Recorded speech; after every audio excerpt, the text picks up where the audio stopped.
আসসালামু আলাইকুম। লিপি কুকিং রেসিপিতে সবাইকে স্বাগতম জানিয়ে শুরু করছি আজকে রেসিপি। আজ আমি আপনাদেরকে তৈরি করে দেখাবো চিকেন পাস্তা নুডলস রান্না।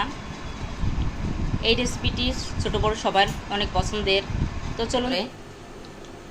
তো চলুন দেখে নেই পুরো রেসিপিটি। পাস্তা রান্না করার জন্য এখানে আমি পাস্তা নুডলস একসঙ্গে সিদ্ধ করে নিয়েছি। চিকেনটা ছোট ছোট টুকরো করে কেটে সয়া সস দিয়ে মাখিয়ে রেখেছি।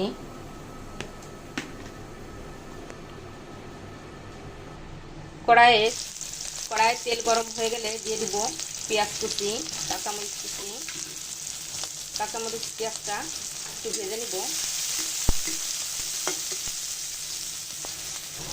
কাঁচামরিচ পেঁয়াজটা একটু ভেজে নিয়ে দিয়ে দেবো চিকেনটা আমি মরিচের সাথে ভেজে নিব।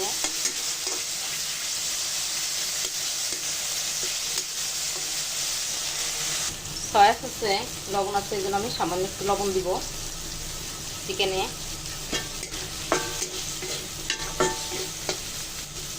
চিকেনটা ভাজা হয়ে গেছে।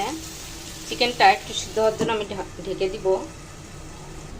এখানে আমি একটা ডিম নিয়েছি আর সামান্য একটু লবণ দিয়ে ডিমটা ভালো করে ফেটিয়ে নিব।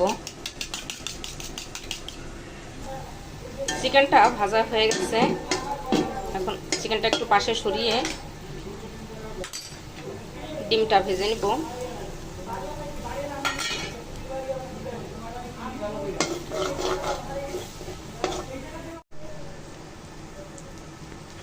ডিমটা দিয়ে ঝুরঝুর করে নিয়ে মিশিয়ে নিয়েছি।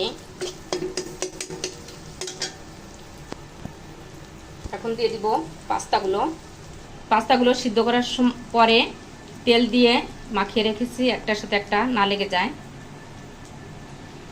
পাস্তাগুলো সিদ্ধ করার পরে পানি ঝরিয়ে তেল দিয়ে মেখে রেখেছি, একটার সাথে একটার গায়ের সাথে একটা লেগে না যায়।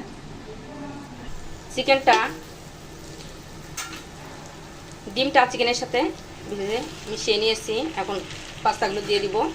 পাস্তাগুলো দিয়ে ভালো করে নাড়াচাড়া দিয়ে মিশিয়ে নিব।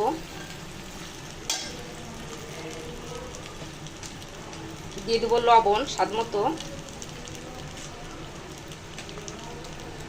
যেহেতু আমি পাস্তা সিদ্ধ করার সময় লবণ দিয়েছি, এই জন্য লবণটা কম দিলাম। পাস্তাগুলো দিয়ে ভালো করে মিশিয়ে নিব।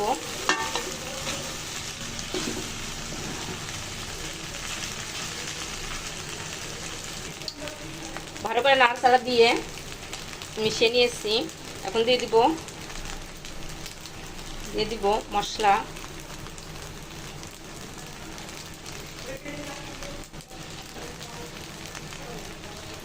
নুডলসের মশলা দিয়েছি। নাড়াচাড়া দিয়ে ভালো করে মিশিয়ে নিব। নাড়াচাড়া দিয়ে ভালো করে মিশিয়ে নিয়েছি। তৈরি হয়ে গেল আমার চিকেন নুডলস পাস্তা রান্না। তো বাসায় আপনারা ট্রাই করবেন, আর কেমন হলো আমাকে কমেন্টস করে জানাবেন। আশা করি আমার রেসিপিটি আপনাদের কাছে ভালো লাগবে। আমার রেসিপিটি যদি আপনাদের ভালো লাগে, লাইক শেয়ার কমেন্টস করবেন।